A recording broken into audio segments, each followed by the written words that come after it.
Hey, you're watching Outfoxing Foxes, and I'm Rick the Scam Hunter. Today we're exposing a Jamaican scammer who calls himself Albert Seckinger, the self-proclaimed general manager of both the Publishers Clearinghouse and Reader's Digest. Right off the bat, this guy says he needs me to call him back because the line will be more secure. But in reality, he just doesn't want to use his minutes. From there, it gets even more ridiculous. Botched scam scripts, bogus legal fees, failing to explain what prize I supposedly won, and even struggling to spell his own name. If you enjoy scam baiting, scam breakdowns, and watching scammers meltdown on the phone, then you're in the right place. But before we jump in, make sure you like, comment, subscribe, and turn on notifications. And please, consider joining as a member to support the Fox Hunt and get exclusive perks, and the proceeds help me to continue the fight against scammers. All right, scam hunters, let's outfox Albert Seckinger. All right, I got my hearing aids in. What can I do for you? I said, can you return my call? Give me a call back. It's very Why important. can't you just tell me now? Why do I got to call you back? Because I'm on a secure line. I need you to call back so the line will be secured, all right? My line is secure as well. Just like I said, this guy wants me to call him back as soon as he got me on the phone. When I asked him why he wanted me to call him back, he says it's because he's on a secured line, but he also wants me to call him back because the line will be more secure. What's really going on is he doesn't want to use the minutes up on his phone or potentially pay long distance fees, so he would like me to incur that cost. It has absolutely nothing to do with security, so I cut him off at the knees and tell him that my line is also secure. But he is so worried about using those minutes that he didn't even introduce himself to me yet. So now I will have to ask him who he is. He will then proceed to say that he's the general manager at Publishers Clearinghouse and Reader's Digest. This should be a red flag because these are two completely separate companies that have nothing to do with each other. So for this guy to be claiming that he's the general manager for both companies is a dead giveaway that this is a scam. Listen as I call him out on this lie, causing him to stumble through his explanation. Who is this? This is the general manager at the Publishers Clearinghouse and the Reader's Digest. Well, I didn't know Reader's Digest was part of Publishers Clearinghouse. Seems like you're grasping at straws there. What? Not a part of it, all right? On a what? It's not a part of it. It's our separate companies, all right? So why are you calling me on behalf of both? Coming from unrelated to, all right? All right. So now I again ask him who he is, and he completely ignores me and goes straight into his scam script. He starts telling me about all kinds of bogus shipping and handling fees that I need to take care of in order to receive my prize. But he has totally put the cart before the horse and hasn't even bothered to tell me what the prize is that I've won. And the reason he makes this mistake is because another scammer he is working with called me earlier in the day and attempted to have me purchase gift cards in order to claim this bogus prize. And as always, I advised them that I couldn't purchase gift cards, leaving their scam dead in the tracks. So now the scammer attempts a second shot at scamming me. He will repeatedly ask me if someone has called me earlier to tell me about a prize, but I don't take the bait. He gets completely flabbergasted because his scam partner told him that he had called me. Listen closely as he breaks the conversation with me to talk to his scam partner and confirm that a call has been made to me. I will call him out on this and ask him who he's talking to, and he will tell me that it is the TV, which is, of course, I am going to capitalize on this stupid excuse and ask him why he's watching TV in his office. Take a listen. Now, but who are you? You said you're the general. It delivered to you today. All what? Right? All right. No, I can't say all right because I don't know what you're talking about. It's about your delivery that is supposed to be delivered to your address today, but however, there's some shipping and handling fees that we need to be taken care of. I've seen them outstanding here on the system where you have not taken care of these fees. Are you aware of these fees? I'm not aware if I've won any prize. So haven't anyone called you in regards to your prize package, notifying you that there are some legal outstanding fees for you to be taken care of? I haven't heard anything about no Reader's Digest. No one called you the entire day today or anything like that? The entire day today? No. Yeah. No one had called you in regards because I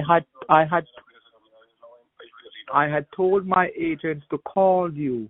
Did you receive any calls as it regards to your price? Perhaps you should fire your agents for not doing their job.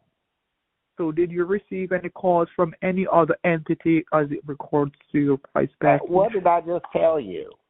No entity, no award Today? company No. called. What about Publishers Clearinghouse? I believe. Who are you talking to in the background?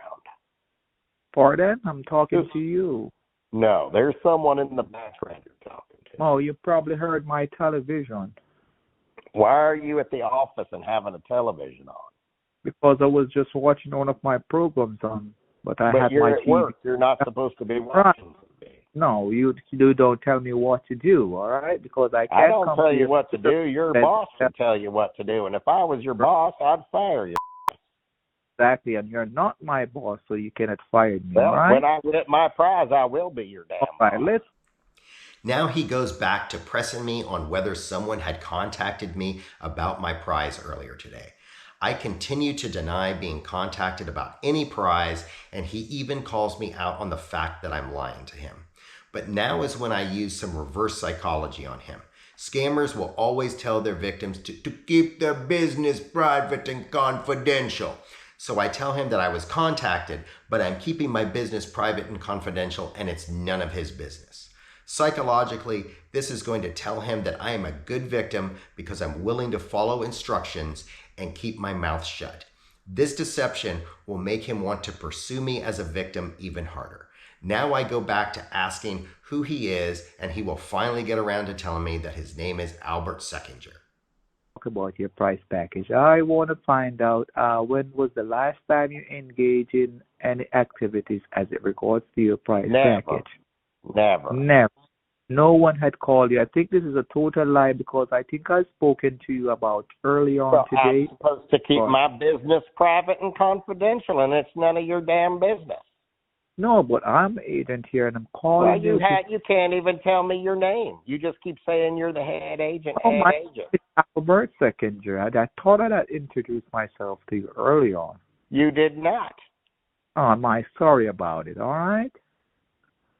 I've asked you 3 times who you are. Pardon? I've asked you 3 times who you are. Okay, sorry about it. My bad. I didn't heard you. All right. All right.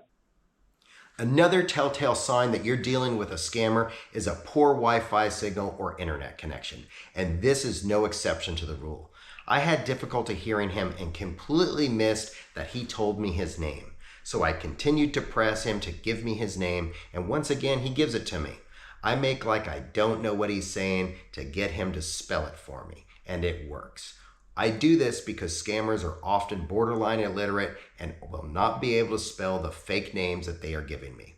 Take a listen as this dunce struggles to spell his own name. It is obvious that he had to refer to his scam script in order to spell his own name. I was just trying to get straight to the point and let you understand the nature of my call, all right? All right. All righty then, my buddy. So there's some legal fees for you. Are you scrambling to come up with a name? Or, I mean, come on. What is your name? I said Albert Seckinger. Didn't you heard me?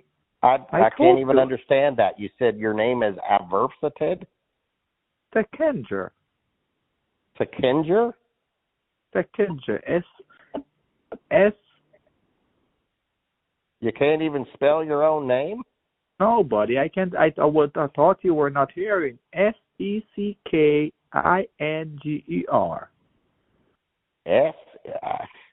Spell that again. See? Seckinger. Get this written down here. SECK. What's the rest of it? INGER. Now that I've got him annoyed with his last name, let me start in on his first name. As soon as he tells me it's Albert, I compliment him on his originality because normally scammers are named John or David. You can tell he's quite proud of his originality, but then I instantly start to make fun of him, asking him if he knows Hey, hey, hey, Fat Albert from the 70s cartoon series. But then he's right back to his scam script. He will begin talking about outstanding legal fees that have to be taken care of. He will also put a time frame of 72 hours on my prize. This is a psychological manipulation that scammers use to create a sense of urgency within their victim. That time is of the essence in order to get business done to claim their prize. It will also lead victims into acting without thinking. And is that your first name? That's my last name. Well, what's your first name, Seckinger? Albert. Albert. Original.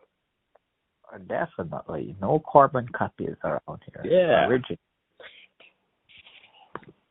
Do you know Fat Albert? Ported? Never mind. So what's going on here with the prize here? I'm a thin Albert.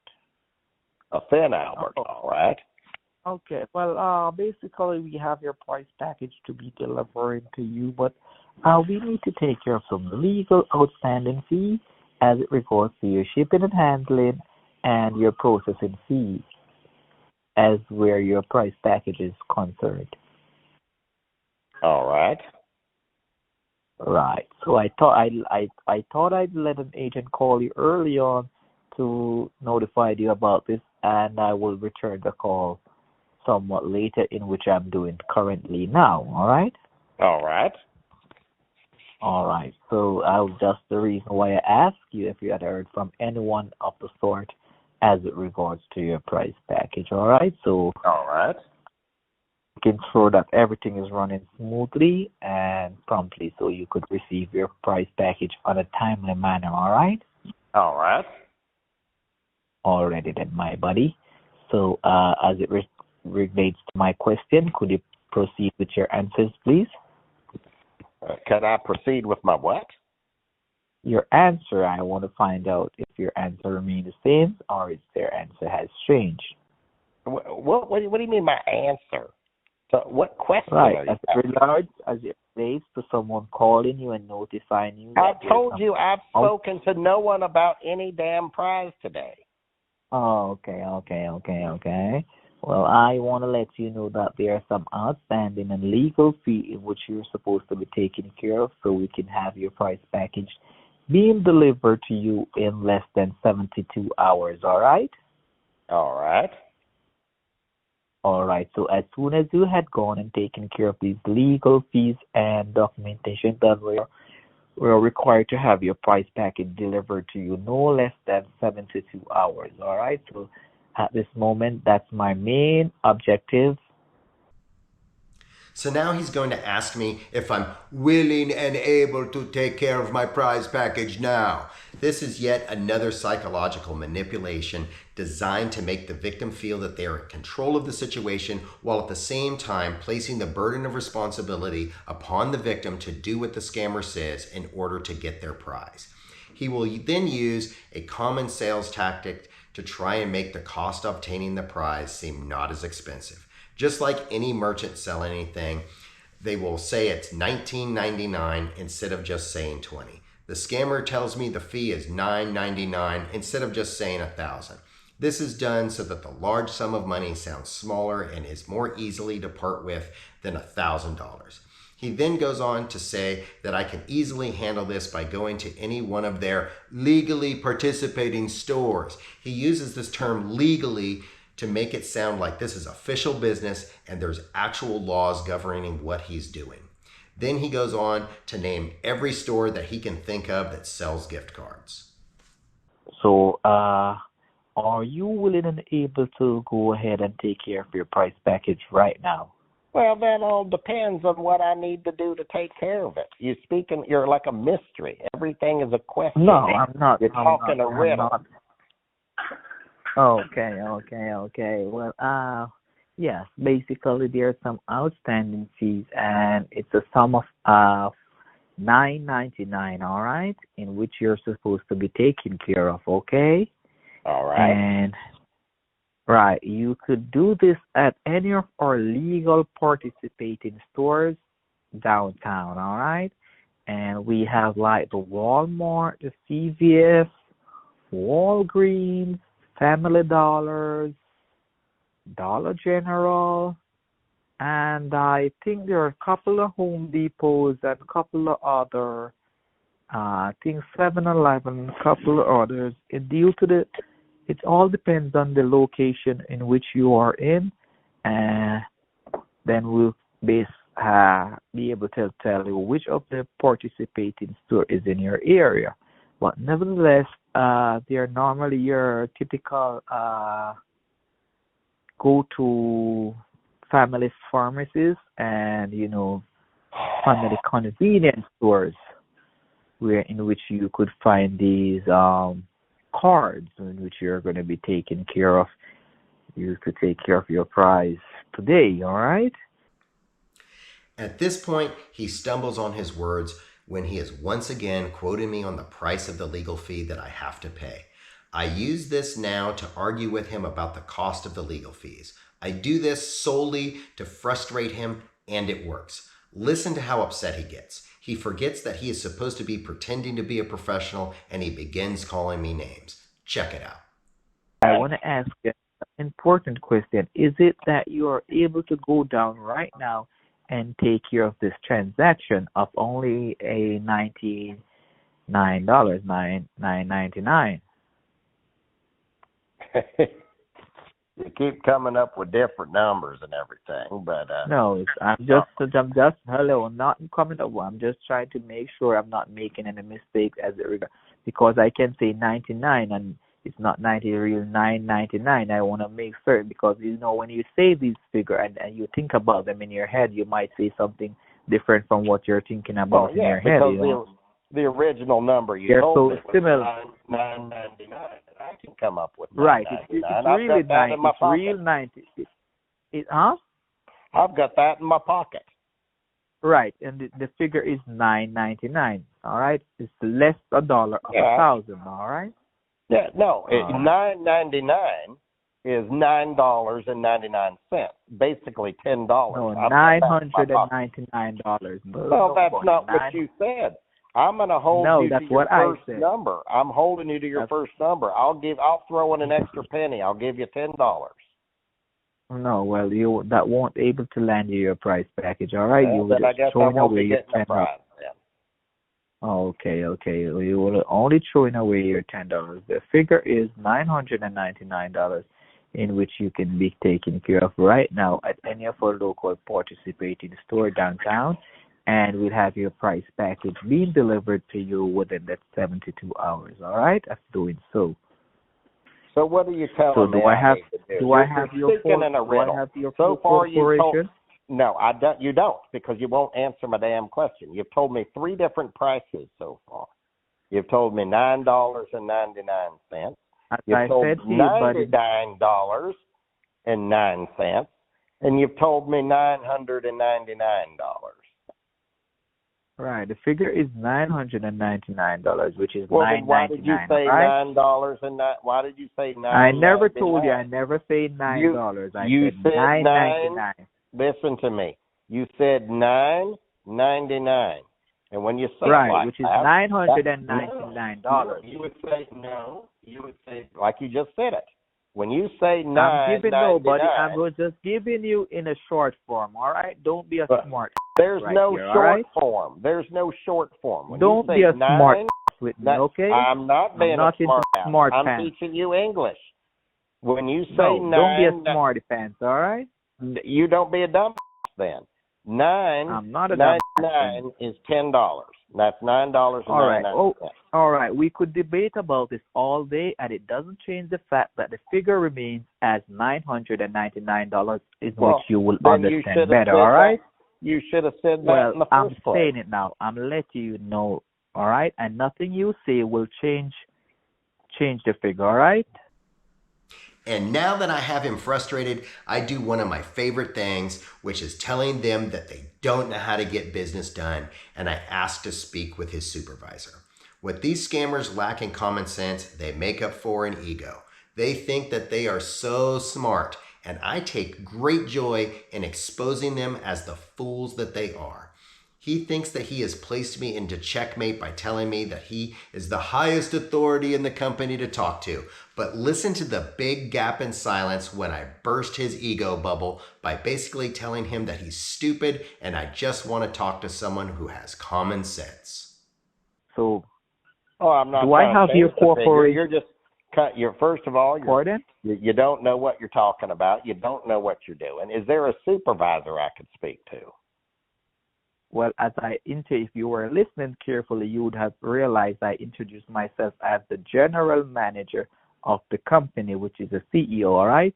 So if you wish to speak to the manager, you are already spoken to the manager. All right? A general manager is a general manager. As I said, if listen to me, buddy, if you were listening closely, you would have heard my title when I stated I am the general manager and the CEO of the company. That's two different things. That's two different things. Well, listen up. This is the title I hold, and this is one of the biggest titles in the company. And if you wish to speak with no one else, I am the hierarchy right here, all right? Well, let me talk to someone lower then, someone with more common sense. Buddy, you seems to be wasting my time, all right? I'm not wasting anybody's time.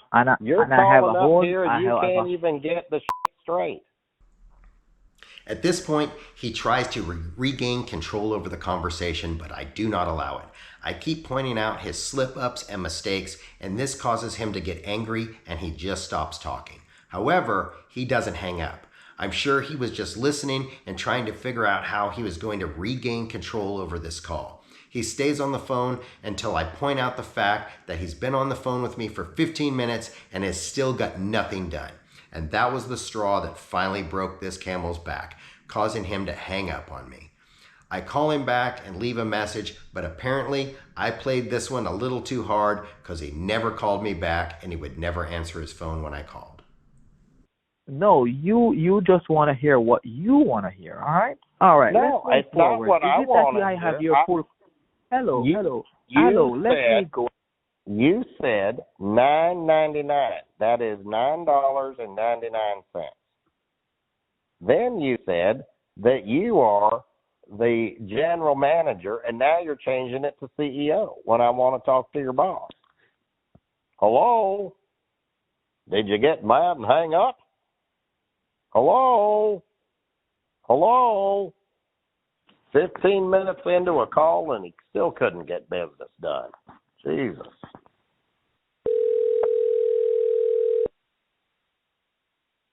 The person you're calling is unavailable. Hang up now or hold to be transferred to voicemail. To leave a message, please press 9 and wait for the beep. I'm calling for Albert Seckinger. If you can give me a call back, need to figure out what you want me to do at the CDS so I can get my prize taken care of. Give me a call back. Bye-bye for now. And that is how we outfoxed another Jamaican scammer. Albert Seckinger thought that he could convince me to pay $999 in legal fees by purchasing gift cards at a list of so-called legally participating stores. But instead, his time got wasted, he got flustered, he forgot how to spell his own name, and even rage quit the call. If you enjoyed watching this scam fall apart in real time, do me a favor, like this video, comment your favorite moment, subscribe, and turn on notifications so you'll never miss a new scam baiting takedown. And if you want exclusive behind the scenes perks, bonus calls, and special member shoutouts, join the channel memberships and support the mission of stopping scammers with comedy and justice. Because at Outfoxing Foxes, we hunt the scammers before the scammers hunt you. And as always, stay safe, stay smart, and don't let the scammers win. Thanks for watching.